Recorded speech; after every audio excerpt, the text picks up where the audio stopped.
Bio में 290 तक पे अटक जा रहे हो बच्चा। बहुत सारे ऐसे बच्चे हैं जिनका एक पर्टिकुलर स्कोर होता है जिसपे वो अटक जाते हैं, ठीक है। अब वो सबकी अपनी अलग अलग रेंज होती है। कोई 640 पे अटका हुआ है, कोई 440 पे अटका हुआ है, तुम बायो में 290 पे अटकी हुई हो। अटकने का सबसे बड़ा रीजन आपकी इनपुट, आप आपका जो अभी तक आप जो करते आ रहे हो, आप उसमें क्या अलग कर रहे हो कि आपके नंबर बढ़े। मेजरली बच्चे उस टाइम पे कुछ ज्यादा अलग कर नहीं रहे होते और फिर एक्सपेक्ट कर रहे होते कि यार हम तो पढ़ रहे हैं तो हमारे नंबर क्यों नहीं बढ़ रहे। देखो, दो चीजें। पहली बात तो अभी एक ऐसा टाइम जोन है जिसमें नंबर यूजुअली कम होते हैं या नंबर स्टक हो जाते हैं। उसका रीजन क्या है? उसका रीजन ये है कि अभी हमारा फोकस है सिलेबस कंप्लीशन पे, कोर्स कंप्लीशन पे, अपने बैकलॉग्स फिनिश करने पे। जिस दिन आपका ये बैकलॉग फिनिश हो जाएगा और आप रिविजन मोड पे आओगे तो आपके नंबर इंप्रूव करने लग जाएंगे।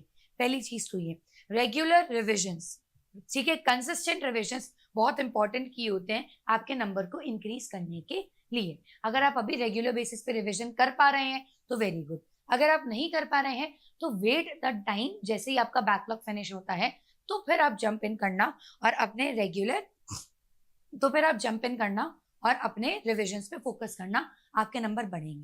पहली चीज। दूसरी चीज, आपको और रीजन देखना पड़ेगा कि मेरे नंबर क्यों नहीं बढ़ रहे हैं।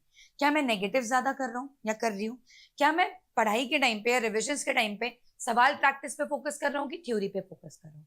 अगर मैं सवाल प्रैक्टिस पे फोकस कर रहा हूँ तो मैं हर बार नए नए टाइप के सवाल कर रहा हूँ या कर रही हूँ, या मैं कुछ सिमिलर टाइप के सवालों को ही रिपीट फॉर्म में करते जा रहे हैं। तो अपनी गलती आइडेंटिफाई करने की कोशिश करो। अगर आप सिर्फ थ्योरी पढ़ रहे हैं तो फोकस करिए क्वेश्चन सॉल्विंग पे। अगर आप क्वेश्चन सॉल्विंग कर रहे हैं तो क्वालिटी क्वेश्चंस के ऊपर फोकस करिए कि हम ये तो क्या गड़बड़ कर रहे हैं। टेस्ट पेपर को देखो कि मैं टेस्ट पेपर में कौन सी गलतियां कर रही हूँ जिसके कारण मेरे नंबर अटक रहे हैं। हो सकता है आप ज्यादा नंबर गेन करने के चक्कर में ज्यादा या सारे सवाल अटेम्प्ट कर रहे हो और आपके नेगेटिव्स हो रहे हो। तो ऐसे टाइम पे कौन सा सवाल करना है ये तो पता होना ही चाहिए, पर कौन सा सवाल छोड़ना है ये भी पता होना चाहिए। तो it is also very important. तो इन सारी चीजों पे बच्चा आपको ध्यान देना पड़ेगा और तभी आपके नंबर्स इंप्रूव होंगे। क्या इतनी बात समझ में आई?